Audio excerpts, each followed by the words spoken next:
ഭിന്നശേഷിക്കാരും വയോജനങ്ങളുമായി ബഹുമാനപ്പെട്ട മുഖ്യമന്ത്രിയുടെ മുഖാമുഖം പരിപാടികൾ സംബന്ധിച്ച വിശദാംശങ്ങളാണ് ഈ പത്രസമ്മേളനത്തിൽ അറിയിക്കുന്നത്. നവകേരള സദസ്സിൻ്റെ തുടർച്ചയായി നമ്മുടെ സമൂഹത്തിൽ അരികുവൽകൃത ജനവിഭാഗങ്ങളായി തുടരുന്ന ഭിന്നശേഷി വിഭാഗത്തിൻ്റെയും വയോജനങ്ങളുടെയും പുനരധിവാസത്തിനും ക്ഷേമം ഉറപ്പാക്കുന്നതിനുമായി എന്തെല്ലാം ചെയ്യണം എന്നുള്ളത് അവരിൽ നിന്ന് തന്നെ നേരിട്ട് അഭിപ്രായ സമാഹരണം നടത്തുന്നതിന് ബഹുമാനപ്പെട്ട മുഖ്യമന്ത്രി ഫെബ്രുവരി 26, 27 തീയതികളിൽ ഈ വിഭാഗങ്ങളുമായിട്ട് മുഖാമുഖം സംവദിക്കുകയാണ്.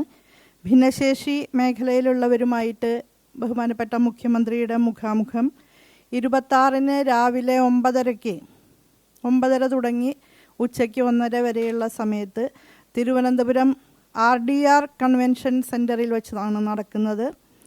വയോജനങ്ങളും പെൻഷനേഴ്സുമായിട്ടുള്ള മുഖാമുഖം 27 ഉച്ചതിരിഞ്ഞ് 3 മണി മുതൽ നിയമസഭയിലെ ശങ്കരനാരായണൻ തമ്പി ഹാളിലുമാണ് നടക്കുക. സാമൂഹ്യനീതി വകുപ്പാണ് അതിൻ്റെ ഏകോപന ചുമതല ഏറ്റെടുത്തിട്ടുള്ളത്.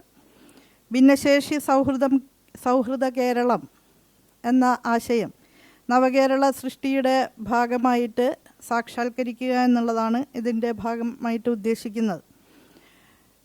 ഭിന്നശേഷി സൗഹൃദ കേരളം സംബന്ധിച്ച നവകേരള കാഴ്ച രൂപപ്പെടുത്താൻ സഹായകരമായിട്ടുള്ള അഭിപ്രായ സമാഹരണമാണ് ഉദ്ദേശിക്കുന്നത്. വയോജനങ്ങൾക്കും പെൻഷൻകാർക്കും വേണ്ടി നടക്കുന്ന വിവിധ ക്ഷേമ പ്രവർത്തനങ്ങളെ സംബന്ധിച്ചും സംരക്ഷണ സംവിധാനങ്ങളെക്കുറിച്ചുമൊക്കെ പുതിയ നിർദ്ദേശങ്ങൾ സ്വരൂപിക്കുന്നതിനാണ് ആ വിഭാഗത്തിൻ്റെ മുഖാമുഖം പരിപാടി സംഘടിപ്പിച്ചിട്ടുള്ളത്. 50 പേർ 2 സംവാദ പരിപാടിയിലും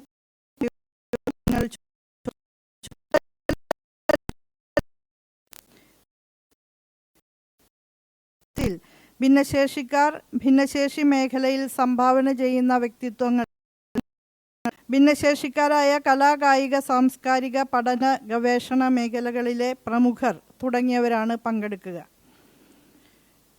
വയോജന പെൻഷനേഴ്സിൻ്റെ മുഖാമുഖം പരിപാടിയിൽ വയോജന പുനരധിവാസ മേഖലയിൽ വിദഗ്ധരായിട്ടുള്ളവരും പങ്കെടുക്കും. ഭിന്നശേഷി മേഖലയിലുള്ള അവരുമായിട്ടുള്ള മുഖാമുഖത്തിൽ 2016 RPWD ആക്ട് അനുസരിച്ച് 21 തരം ഭിന്നശേഷിക്കാരെ ഐഡൻറ്റിഫൈ ചെയ്തിട്ടുണ്ട്.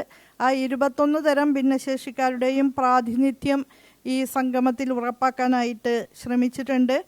അക്കാദമിക്, പ്രൊഫഷണൽ, കലാ, കായിക, സാംസ്കാരിക, വ്യാവസായിക, വാണിജ്യ, കാർഷിക, സാമൂഹിക രംഗങ്ങളിലെല്ലാം പ്രവർത്തിക്കുന്ന ഭിന്നശേഷി പ്രതിഭകളെ ഈ പരിപാടിയിലേക്ക് ക്ഷണിച്ചിട്ടുണ്ട്.